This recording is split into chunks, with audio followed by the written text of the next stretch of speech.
Okay, guys, we have a short lecture tonight where we're going to discuss mutations and then do a poll goal tomorrow with these. So you can see in the top right-hand corner, we have our central dogma again.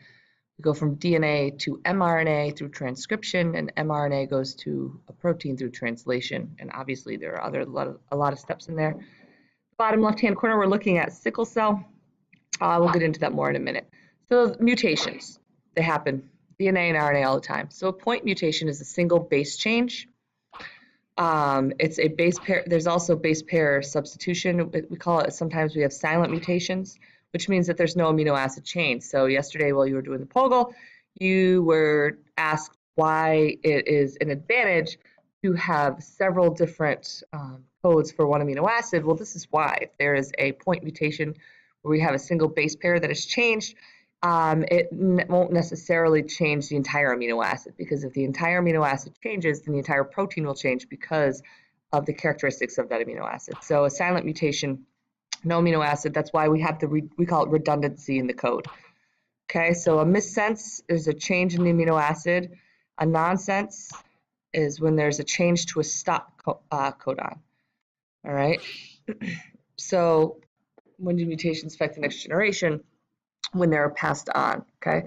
So our three different types. Silent means no amino acid change. A missense, there is an amino acid change. And then a nonsense means there's a stop to the codon. The last two cause problems. All right, so let's take a look at, well, actually, why don't we go back here? So just an example, we're looking at a silent mutation here. There's a U here instead of a C, but there was no effect on the amino acid.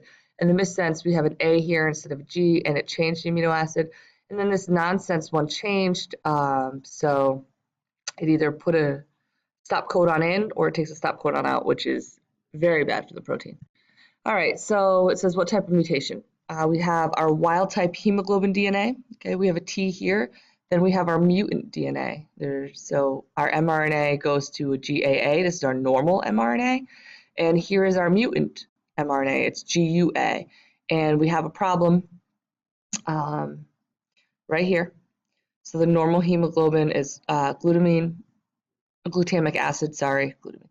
And the new amino acid is valine. We're talking about sickle cell anemia. Now this is a problem. We have one single base pair mutation. We will talk about sickle cell. If you've taken biotech with me, we've talked about it already. Sickle cell anemia is a good example of human evolution in action. In Eastern Africa, malaria is very prevalent and it kills most people in the world. And people who have the sickle cell trait are immune to malaria. So in order to have sickle cell, you need to have two of these genes that are mutated. It's a recessive disorder, you get it from your parents. But if you have one, you're considered a carrier and you are immune to malaria. So living in Eastern Africa, people who are best adapted to the environment are those who are carriers for sickle cell. And then that's why this disease persists in the African American community so heavily, because of what's going on with malaria in Eastern Africa. So we take a look. Glutamic acid, it's acidic, okay? Valine is not. They have different properties. It causes the protein to fold differently in hemoglobin, which causes this sickling of our red blood cells. Again, we will talk about it more.